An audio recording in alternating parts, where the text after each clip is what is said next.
Forest Trains is a story-driven first-person shooter set in a post-apocalyptic Paris.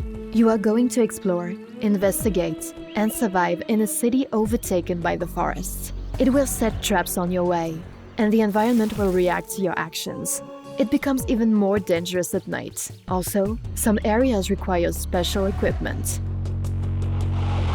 In the game design, we focus on playthrough variability and the player's freedom of choice. In this video, we'll demonstrate this using one of the in-game missions about two factions' conflict as an example. We'll help the Citizens faction, which is focused on mutual help and cooperation, fight NQA, a bandit-like faction of mercenaries who go against them and have captured their scout leader Remy. Let's see different scenarios of how the mission could be accomplished. The first option is a direct assault together with a squad. Here, the best weapons are those upgraded for combat: switch scopes, extended barrels, and faster reload speed. You might use the Citizen Squad for backup, but keep in mind losing members affects your relationship with the faction. Shoot the roots to trigger the forest aggression, and use them as a cover.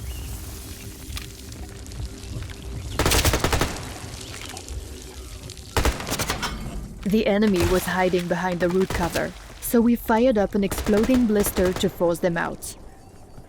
The path is blocked by blade grass, cutting anything that moves.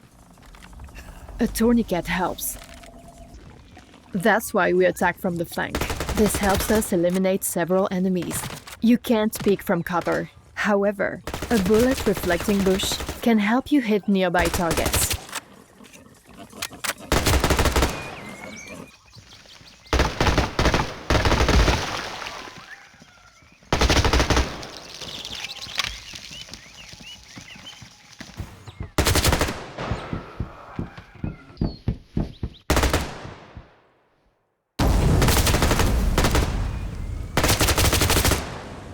After eliminating the last enemies inside, you finally get the key to Remy's prison. Stealth is an alternative way to complete the mission. The night is the best time for this. A suppressor, a 4x scope, and recoil reduction. That's a good set to silently take out your enemies. At night, everything changes. The creatures become active, and the scouts have returned to base, so you can't rely on their help.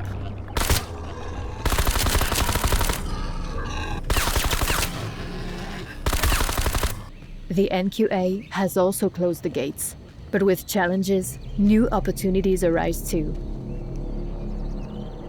While exploring the street, you spot a way over the fence, but you can't simply jump there.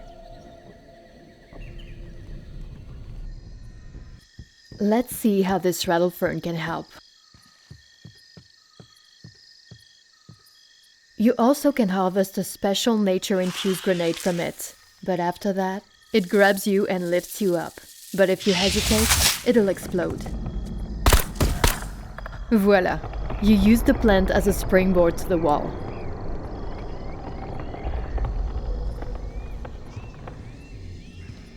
The grass that blocked the passage before now helps you take down the guard unnoticed.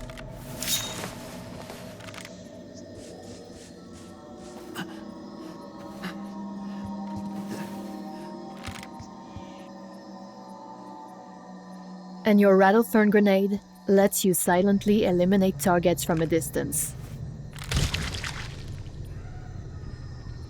Open the gate to distract the hostile faction, and let the hungry boars in. They will keep the enemies busy for a while.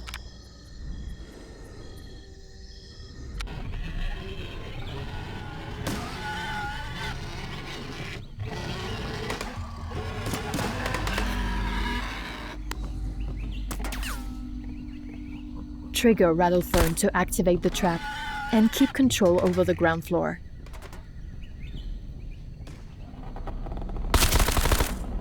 The first one is gone.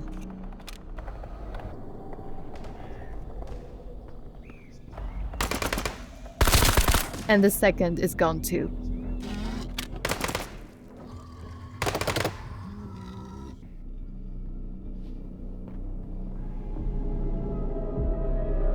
You're free to navigate the streets and admire the architecture.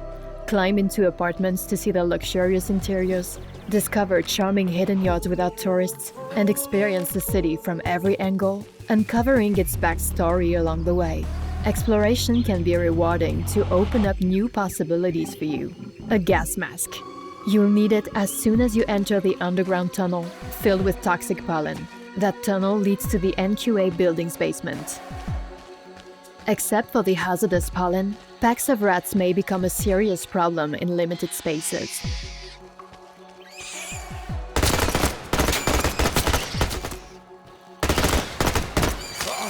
Additionally, shooting in the pollen-filled spaces will damage your weapons.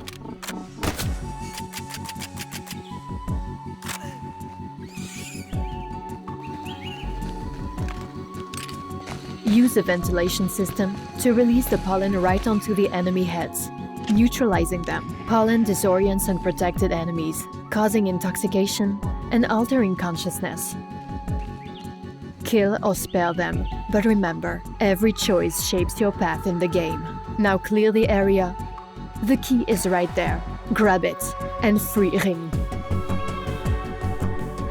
Forest Trains is all about the player's freedom. Will you choose one of these 3 approaches?